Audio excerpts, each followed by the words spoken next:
अष्टपदी में श्री जयदेव महाप्रभु वर्णन करते हैं,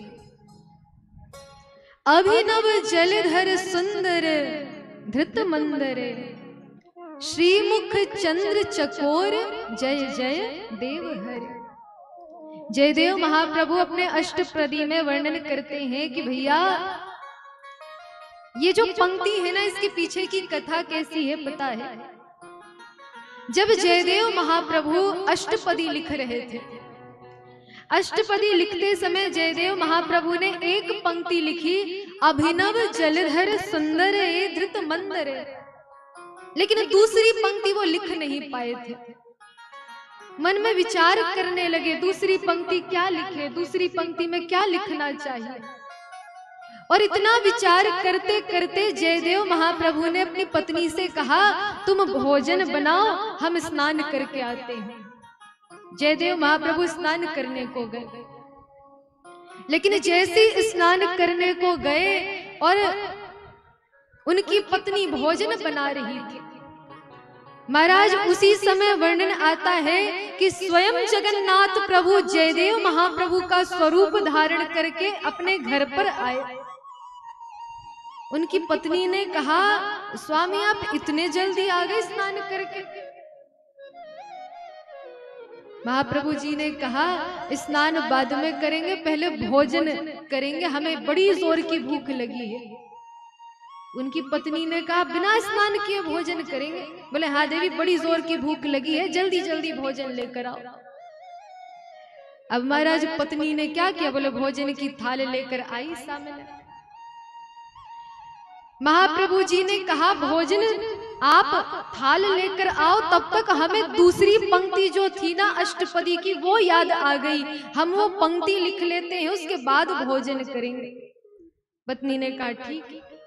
जगन्नाथ महाप्रभु ने हाथ में कलम लिया और दूसरी पंक्ति में लिख दिया, श्रीमुख चंद्र चकोर, जय जय देव हरि। और इतना लिखकर भोजन करके प्रस्थान कर गए। महाराज उधर से जयदेव महाप्रभु जैसे घर में प्रवेश करते हैं, स्नान करके आए तो जयदेव महाप्रभु क्या देखते हैं? बोले भोजन की थाल लेकर उनकी पत्नी बड़े प्रेम से भोजन कर रही थी। जयदेव महाप्रभु ने देखा तो जयदेव महाप्रभु ने कहा कि देवी आपको आज इतनी जोर की भूख लगने लगी कि आप हमारे भोजन करने के पहले ही भोजन करने बैठ गई, क्योंकि उनकी पत्नी कभी उनसे पहले भोजन नहीं करती थी। और जैसे भोजन करते हुए देखा जयदेव महाप्रभु को बड़ा आश्चर्य हुआ।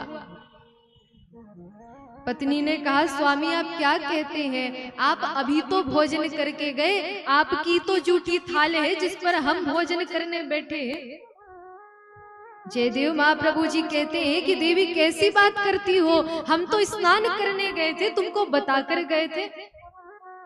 उनकी पत्नी ने कहा, प्रभु आप तो तुरंत ही लौट आए थे और देखिए कलम लेकर आपने अपनी अष्टपदी की रचना भी की है, आप एक बार दर्शन तो करिए। जयदेव महाप्रभु ने जैसे दर्शन किया, महाराज नेत्र से अश्रु प्रवाह होने लगे। जयदेव महाप्रभु बड़े प्रसन्न हुए और जिस भोजन की थाल में उनकी पत्नी भोजन कर रही थी, वो भोजन की थाल छीन कर जयदेव महाप्रभु बड़ी जल्दबाजी में वो बची हुई प्रसादी पाने लगे। पत्नी कहती, महाराज आप ये क्या कर रहे हैं? जयदेव महाप्रभु कहते, देवी तुम धन्य हो जो आज तुमने मेरे प्रभु श्री जगन्नाथ प्रभु का दर्शन किया। हम तो स्नान करने चले गए थे, लेकिन हमारे जाते ही श्री जगन्नाथ प्रभु ने आकर इस अष्टपदी को पूर्ण कर दिया। और महाराज इसलिए जगन्नाथ प्रभु द्वारा विरचित जो अष्टपदी है इसकी बड़ी अपार महिमा है। कहते हैं जब अष्टपदी गायन होता है तो स्वयं जगन्नाथ प्रभु आकर उस अष्टपदी को बड़े प्रेम से श्रवण करते हैं। श्रुत कमला कुछ मंडल धृत कुंडल, कलित ललित बनमाल, जय जय देव हरि। कहते हैं एक बार एक माली की बेटी थी। माली की बेटी बगीचे में पुष्प चुनने का काम करती और पुष्प चुनते चुनते जयदेव महाप्रभु की अष्टपदी गाया करते, बड़े सुंदर स्वर में गान किया करते। और हमारे जगन्नाथ प्रभु को अष्टपदी से इतना प्रेम है, इतना प्रेम है कि जब माली की बेटी पुष्प चुनते हुए आगे बढ़ती तो हमारे जगन्नाथ प्रभु उसके जो पीछे उसका दुपट्टा लहरा रहा होता, उस दुपट्टे को उठाकर पकड़कर जगन्नाथ प्रभु उसके पीछे पीछे चला करते। और महाराज कभी कभी क्या होता कि किसी कांटे आदि में उलझकर जगन्नाथ प्रभु के वस्त्र भी फट जाया करते।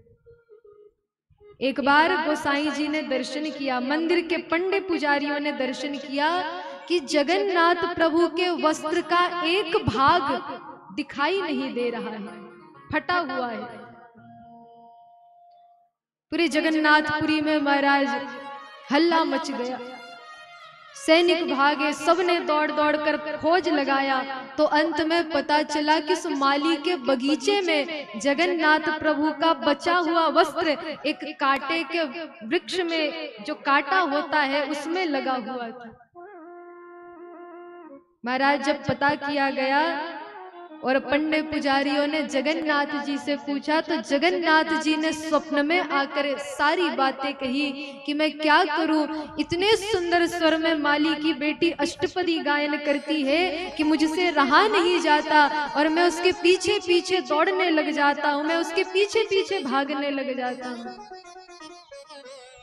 तब राजा ने सुमाली की बेटी को बुलाया और कहा कि देखो हमारे प्रभु को कष्ट होता है, इसलिए तुम्हें अष्टपदी गाना हो तो मंदिर में आकर बैठकर गाना, कहीं भी मत गाने लग जाना। तब से महाराज आज तक जगन्नाथ प्रभु यदि सोते हैं, शयन करते हैं तो अष्टपदी को सुनते हुए ही शयन करते हैं। और जगन्नाथपुरी का ये नियम है कि अष्टपदी सुनते सुनते जगन्नाथ जी को नींद आ रही है। ये कैसे पता चलता है? बोले जगन्नाथ प्रभु के गले की जो माला है वो खिसक जाती है, उसी समय पंडे पुजारी समझ जाते हैं कि ठाकुर जी को नींद आ रही है और उसी समय पट बंद किए जाते। अष्टपदी से इतना प्रेम जगन्नाथ प्रभु को, जयदेव महाप्रभु जिनके हाथों को लुटेरों ने काट दिया था, लेकिन जगन्नाथ प्रभु के भक्त जयदेव जी ने उन चोर, उन लुटेरों को भी क्षमा कर दिया था।